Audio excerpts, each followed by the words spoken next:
All right, welcome back, U.S. History. We left off talking about the Office of War Information and the role of propaganda, which will lead us right into a little example I gave you. The government was not the only one to take up the task of unifying the country or getting support for the war. Woody Guthrie was a country folk singer at the time, and he wrote several songs.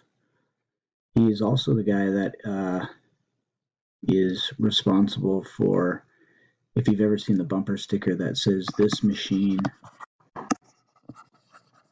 kills fascists," he had a sticker on his guitar that said, "This kills fascists."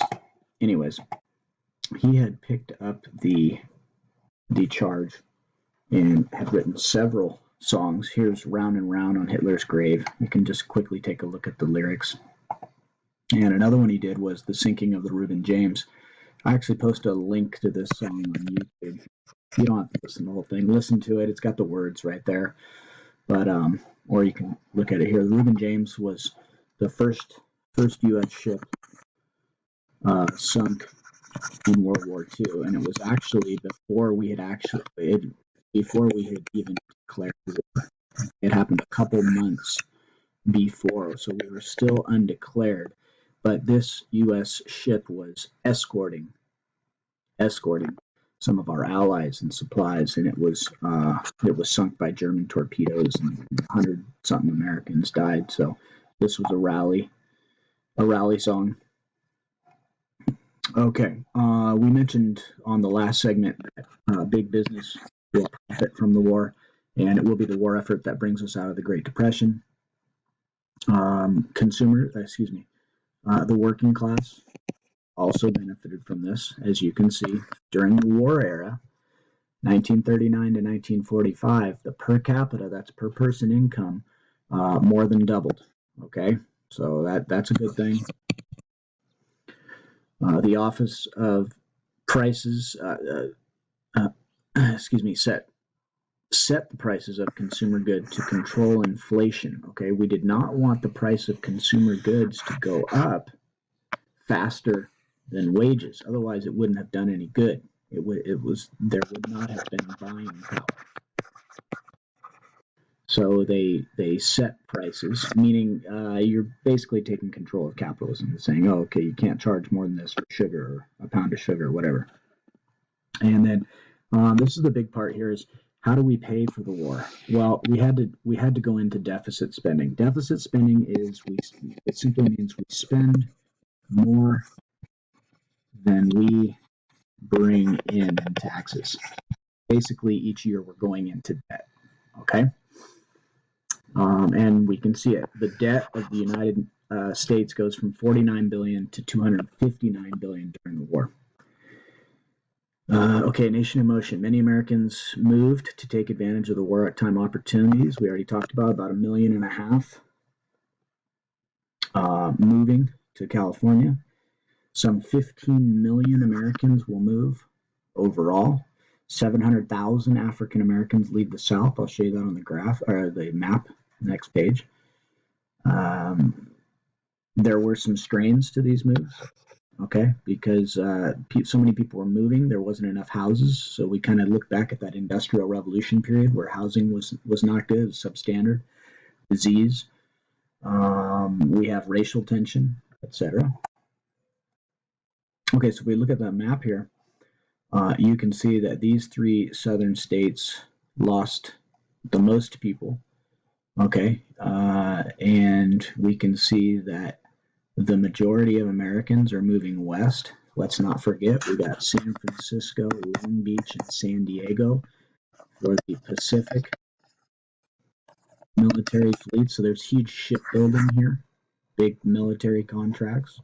Okay, and then we have people moving to this coast and up north.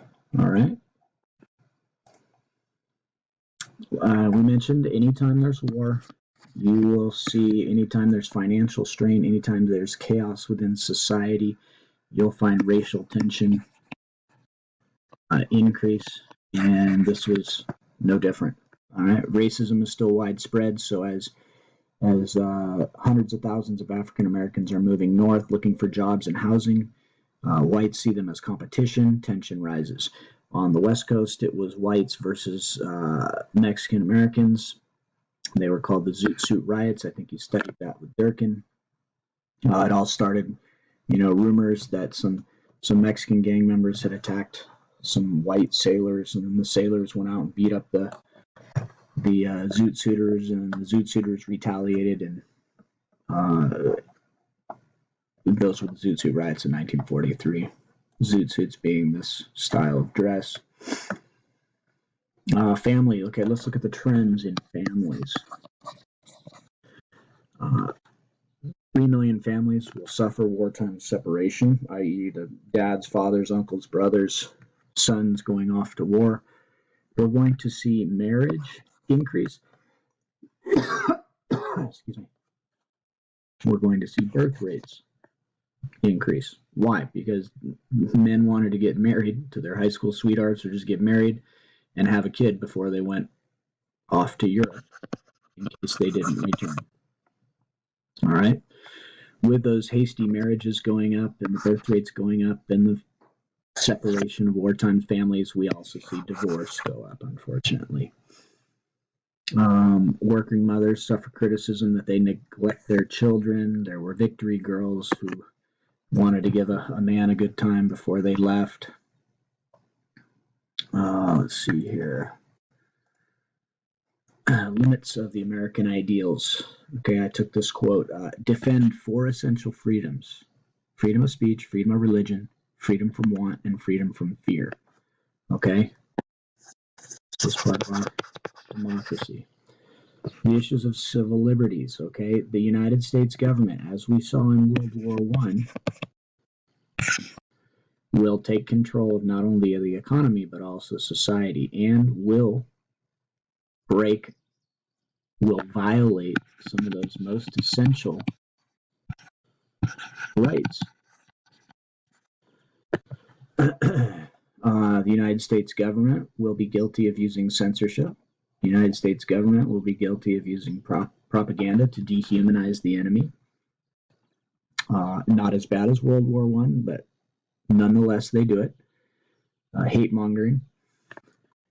In 1940, note, even before we have officially entered the war, we are fearful of Europeans spying,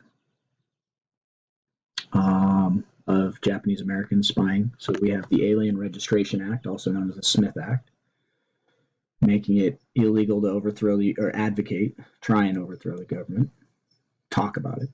And then perhaps one of the most egregious violation of American rights would be the internment of Japanese Americans to relocation camps throughout the United States.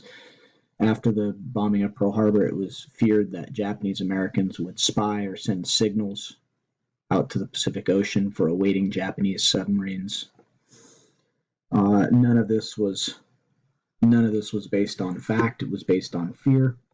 There were plenty of Japanese Americans serving in the military, and FDR okays it, unfortunately. 112,000 Japanese Americans labeled an enemy race and sent to relocation camps.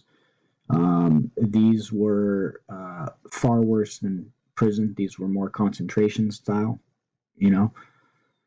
very limited resources. At the same time, you can see the racism there, the anti-Asian, because only some 14,000 Europeans were ever picked up for spying or collusion with a foreign government, and those 14,000 had a specific charge against them. Here, the Japanese had no specific charge. They were just rounded up simply because they were Japanese. None were ever charged with treason. And this even goes to the Supreme Court in Korematsu versus the United States, and the Supreme Court holds it. They uphold it. Shocking. Okay, African Americans.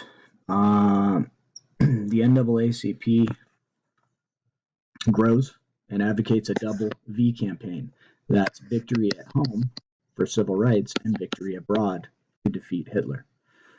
They focus on the parallels between Axis racism and Jim Crow. It's very hard for the United States to condemn Hitler with his racist policies when we have racist policies here. So they're basically calling out the hypocrisy.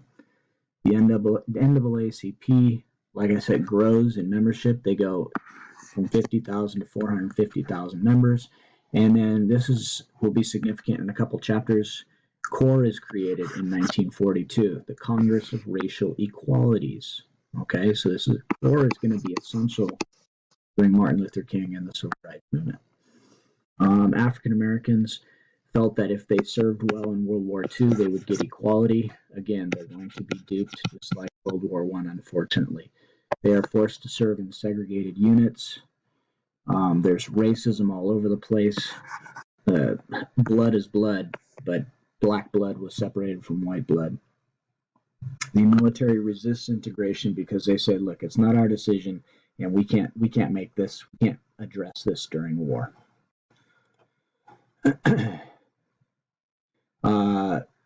More racism evident in the chain of command when the Navy disregards the safety of black sailors.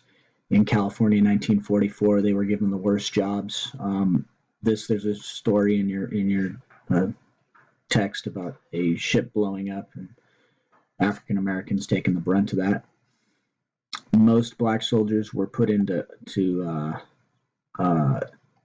non-combat platoons. However, when they do get a chance at combat, they perform well.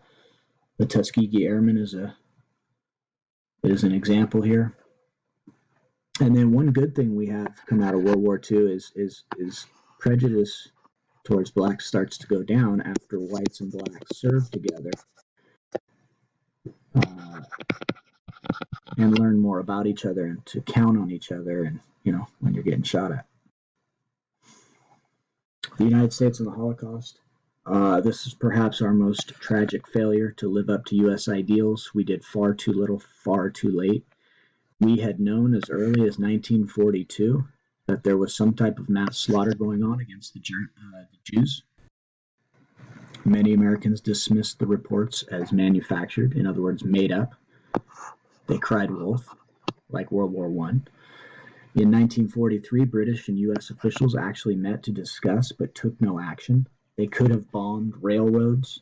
They could have bombed the transportation lines into the concentration camps. They could have done more, but they didn't. It was very evident that we had a lot of anti-Semitism here. Not until 1944 do we help save 200,000 Jews. The St. Louis is a perfect example of this. A ship carrying some 900 Jews turned away from Cuba, came to the coast of the U.S. We turned it away. They have to go back to Europe. 2/3 of them will die in the Holocaust because we didn't take them. Life in the military. Selective service is your draft. 15 million men, close to 16 million men by the time it's all done. 10 of those be drafted. It was not disproportionately benefiting. It was a nice wide array of drafted people. 350,000 women, volunteers, clerks, and nurses fighting the war. It was usually the majority of soldiers were poor, uneducated whites. The combat will be worse than World War I. Again, the industrialization of weapons has continued. Okay, it's far worse. 300,000 combat deaths, 1 million wounded, and of course PTSD continues. All right, we'll stop there and pick up.